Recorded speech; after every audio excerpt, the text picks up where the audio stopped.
오늘 말씀 출애굽기 36장 1절에 7절입니다.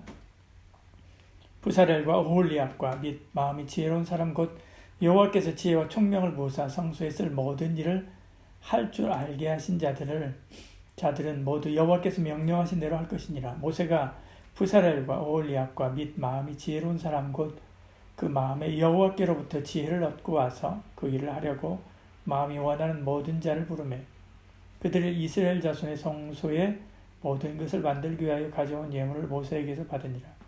그러나 백성이 아침마다 자원하는 예물을 연하여 가져왔으므로 성소의 모든 일을 하는 지혜로운 자들이 각기 하는 일을 중지하고 와서 모세에게 말하 이르되 백성이 너무 많이 가져오므로 여호와께서 명령하신 일에 쓰기에 남음이 있나이다.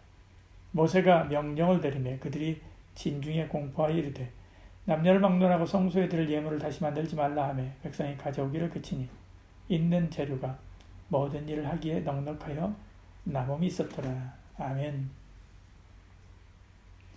벌써 금요일 새벽입니다. 주님 은혜 가운데 한 주간 잘 지냈습니까? 오늘 마지막 금요일 주 안에서 잘 마무리하고 경건한 마음으로 주일을 준비한 저와 여러분들을 축복합니다. 성막을 짓기 위한 설계도와 건축 담당자를 선정하고 이제 건축을 위한 예물을 드리기 시작하는데 모든 일을 하기에 넉넉했다. 그렇게 말씀합니다. 모세는 성소와 모든 것을 만들기 위해 하나님께 드려진 것을 건축자들에게 주어서 일을 시작하게 합니다. 3절에 그래서 말씀하죠. 그들이 이스라엘 자손의 성소의 모든 것을 만들기 위하여 가져온 예물을 모세에게서 받으니라. 말씀하죠. 그러나 그 다음에요. 백성이 아침마다 자원하는 예물을 연하여 가져왔으므로 이렇게 말씀하죠. 받은 재물들을 일하는 건축자들에게 주었습니다. 그런데도 불구하고 계속해서 백성이 아침부터 계속해서 예물을 가지고 왔습니다. 그들의 성막을 짓는다는 마음에 기쁨을 가져온 거죠. 음식을 준비하거나 할 때 늘 넘치게 여유있게 하는 사람들이 있습니다. 우리는 그런 사람들을 보고 손이 큰다 그렇게 이야기합니다.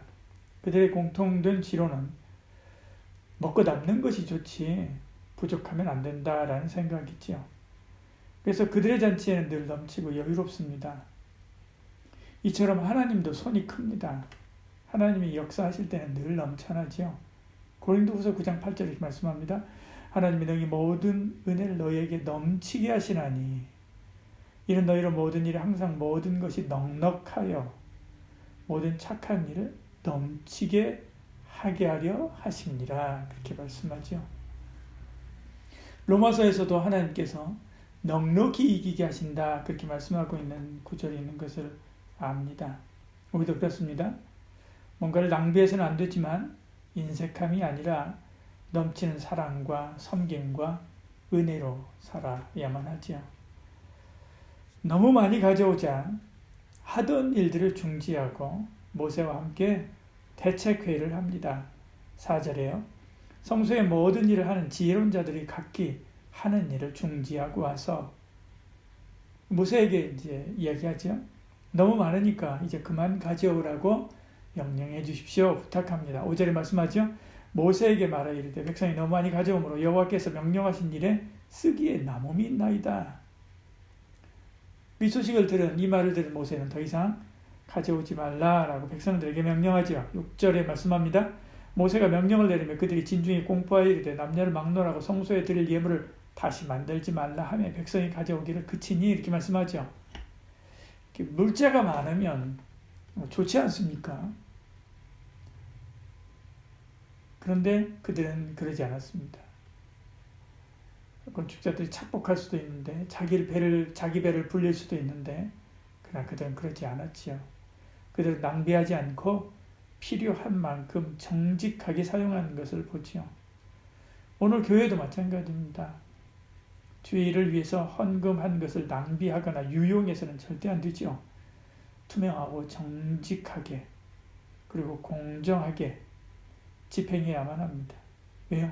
하나님의 재정이기 때문에 그렇습니다. 그래서 우리 교회도 재정을 투명하게 관리하고 공개하고 있는 것을 보죠. 이것이 하나님 앞에서 옳은 일이기 때문에 그렇습니다. 이제는 드리는 사람의 입장에서 한번 생각해 봅니다. 그들은 광야 생활을 하고 있습니다. 가나안으로 간다고 하지만 그 가나안 땅에 들어가서도 무슨 일을 만날지 사실은 잘 모릅니다. 이렇게 불안할 때 금과 현물은 가장 중요한 자산이지. 그런데 그것을 드리라 라고 말합니다. 그래서 때로는 어떤 사람은 우물쭈물하다가 늦게 드리러 간 자도 있을 것입니다.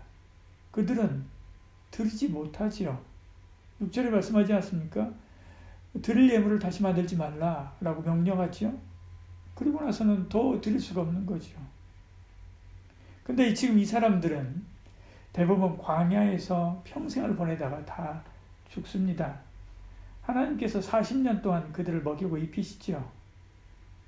그들이 가지고 다니는 것, 여기서 드리지 않고 그들이 가지고 있었던 그것은요, 따지고 보면 평생 동안 짊어지고 다니는 짐이 되었습니다. 그러나 드린 자는 그 드린 것으로 성막을 짓고 그 가운데서 하나님의 도우심과 인도하심을 보았지요. 드려야 할 때가 있습니다. 드리는 것도, 봉사하는 것도, 헌신하는 것도 때가 있는 거지. 항상 헌신하고 드리고 봉사할 것 같지만 그렇지 않습니다. 때를 놓치면 아무것도 하지 못합니다. 지금 내가 할 수 있을 때 힘을 다하여 봉사하고 섬겨야만 하지.